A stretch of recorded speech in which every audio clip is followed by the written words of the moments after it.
తర్వాత హవిర్హరిహి. హవిహి హరిహి రెండు శబ్దాలు ఇవి. యజ్ఞేషు హవిర్భాగం హరతీతి హవిర్హరిహి అని శంకర భాష్యం చెప్తోంది. యజ్ఞములలో హవిర్భాగాన్ని తీసుకునేటువంటి వారు గనక ఆ హవిస్సును గ్రహించేటువంటి వారు ఆయన. మనం అగ్నిహోత్రానికి ఇస్తున్నామని మనం అనుకుంటున్నాం, అగ్నిస్వరూపుడుగా తానే ఉంటూ తానే ఆ హవిస్సును తీసుకుంటున్నారు కనుక హవిర్హరి. భోక్తారం యజ్ఞతపసాం సర్వలోక మహేశ్వరం సుహృదం సర్వభూతానాం జ్ఞాత్వా మాం శాంతి మృచ్చసి అంటాడు.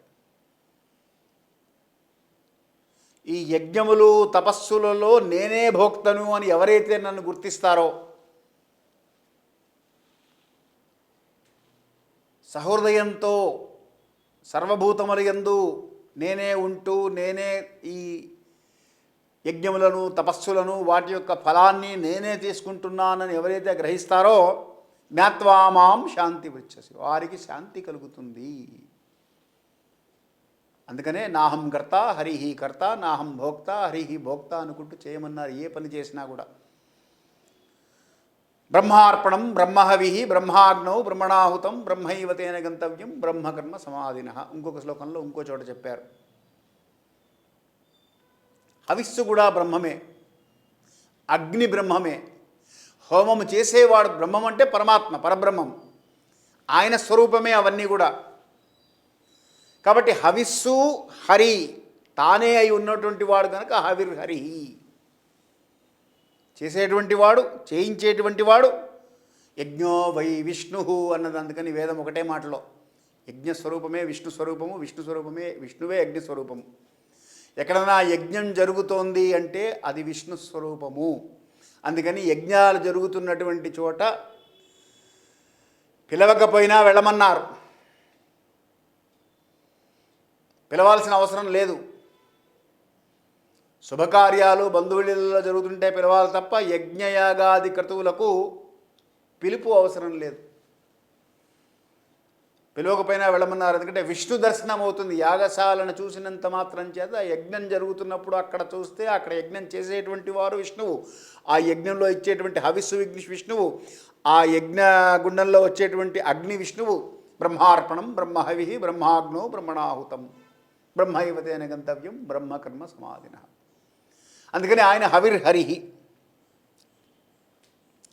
హరినామంలో హ అంటే ఆకాశతత్వం, రీ దగ్గర రకారం ఉన్నది, రకారంలో అగ్నితత్వం, ఆ రకారానికి ఈ ఉన్నది ఇకారం. ఆ ఇకారము శక్తిని తెలియజేస్తాయి. మీరు పంచోపచారాలు చేసేటప్పుడు అక్కడ లం పృథివ్యాత్మనే గంధం కల్పయామి, హం ఆకాశాత్మనే పుష్పం కల్పయామి అంటాం. యం వాయువ్యాత్మనే ధూపమగ్రాపయామి, రం అగ్నేయాత్మనే దీపం దర్శయామి కదా. సో ఈ హకారము రకారము ఇకారము కలిపితే ఆకాశము అగ్ని శక్తి ఈ మూడు కలిసినటువంటి శబ్దం అది. అందుకని హరినామమే కడు ఆనందకరము, ఎరుగవో ఎరుగవో ఎరుగవో మనసా అని ఆనందంగా పాడుకున్నారు. హరినామ స్మరణ చేస్తే చాలు. ఉపనిషత్తులన్నీ అందుకే హరి ఓంతో ప్రారంభమవుతాయి. హరినామం చెప్పి ఓంకారం చెప్తాయి. అందుకని హరినామం స్మరణ చేసినా కూడా యజ్ఞ ఫలం సిద్ధిస్తుంది అంటారు పెద్దలు. కాబట్టి హవిర్హరి అనేటువంటి నామానికి ఈ విధమైనటువంటి వ్యాఖ్యానాలు చేశారు. తర్వాత సర్వలక్షణ లక్షణ్య, సర్వై లక్షణై ప్రమాణై లక్షణం జ్ఞానం జాగతే ఎత్తద్వినిర్దిష్టం సర్వలక్షణ లక్షణం తత్ర సాధు సర్వలక్షణ లక్షణ్య తస్యైవ పరమాత్మరూపత్వాత్ అంటుంది శంకర భాష్యం. పరమాత్మరూప స్యాత్ అంటే పరమాత్మస్వరూపుడు. ఇంత పెద్ద సంస్కృత పదాలకు అర్థం ఏమిటంటే సర్వశాస్త్ర ప్రమాణముల చేత నిర్దేశింపబడినటువంటి వాడు. ఏ శాస్త్రం తిరిగేసినా మీకు పరబ్రహ్మ తత్వాన్ని ఉపదేశిస్తాయి కనుక ఆ పరబ్రహ్మ తత్వం ఈ విధంగా ఉంటుంది అని సర్వశాస్త్రములు. అంటే సర్వశాస్త్రములు చదివితే, శాస్త్రం చదివితే ఏమిటి ప్రయోజనం అంటే జ్ఞానం కలుగుతుంది. ఆ జ్ఞానం వల్ల పరమాత్మ స్వరూపం ఏమిటో అర్థమవుతుంది. కాబట్టి లక్షణము అంటే శాస్త్రము, సర్వలక్షణ లక్షణ్యాత్ అంటే లక్షణము అంటే శాస్త్రము. సకల శాస్త్రములలో చెప్పబడి లక్ష్యము అక్కడ రెండో శబ్దానికి పడినటువంటి పరమాత్మ స్వరూపము కనుక సర్వలక్షణ లక్షణ్యాత్ అన్నారు.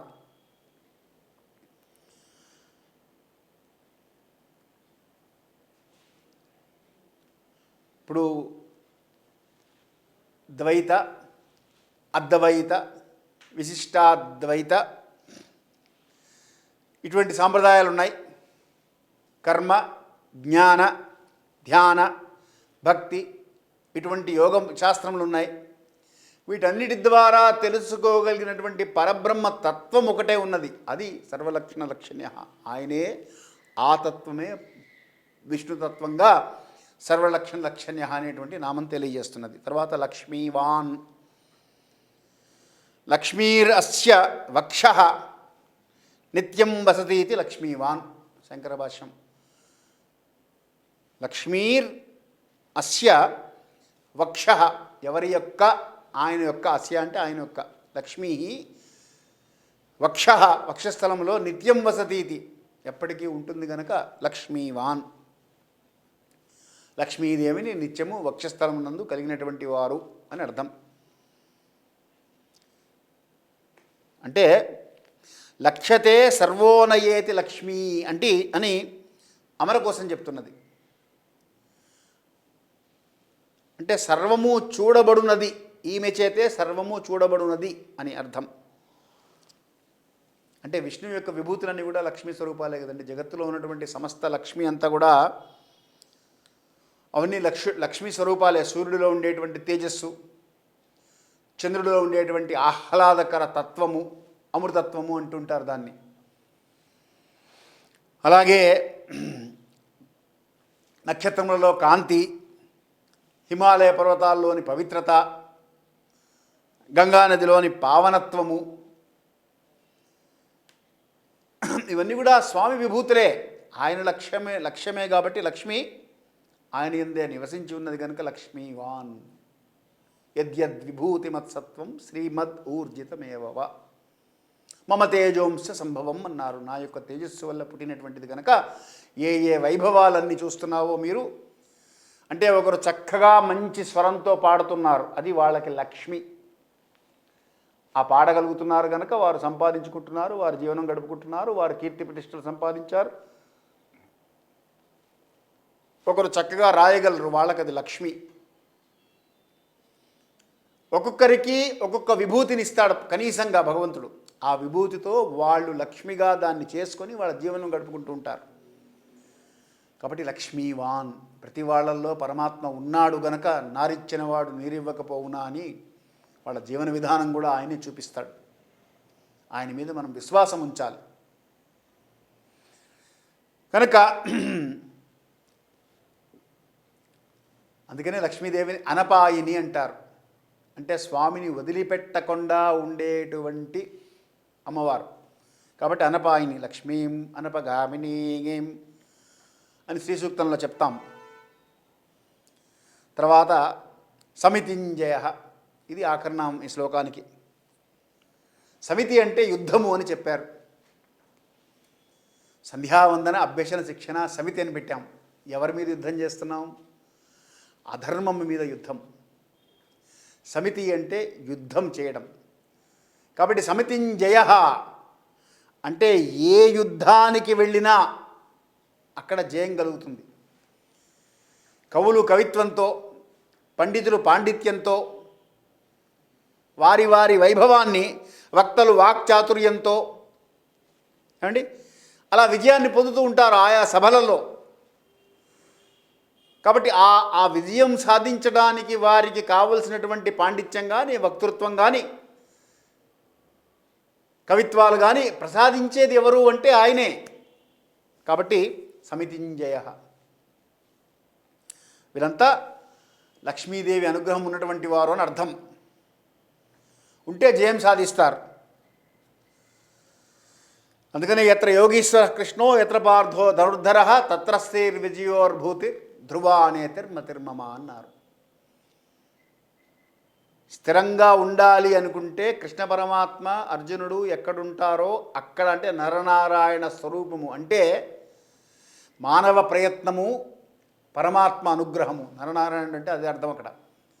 షడ్భి పురుష ప్రయత్నేన సప్తభిర్ దైవచింతనం అన్నది. మానవ ప్రయత్నానికి భగవద్ అనుగ్రహం తోడైతే లక్ష్మీ విజయం సంపాదిస్తాము. అంతేగాని మానవ ప్రయత్నం లేకుండా గాలిలో దీపం పెట్టి నువ్వే దేవుడా నీ మహిమే అంటే ఆయన ఏం చేయలేడు. మనం చేయాల్సింది మనం చేస్తే ఆయన చేయాల్సింది ఆయన చేస్తారు. దాంతో యోగ్యత యోగము రెండూ కలిసి మనకి జయాన్ని ప్రసాదిస్తాయి.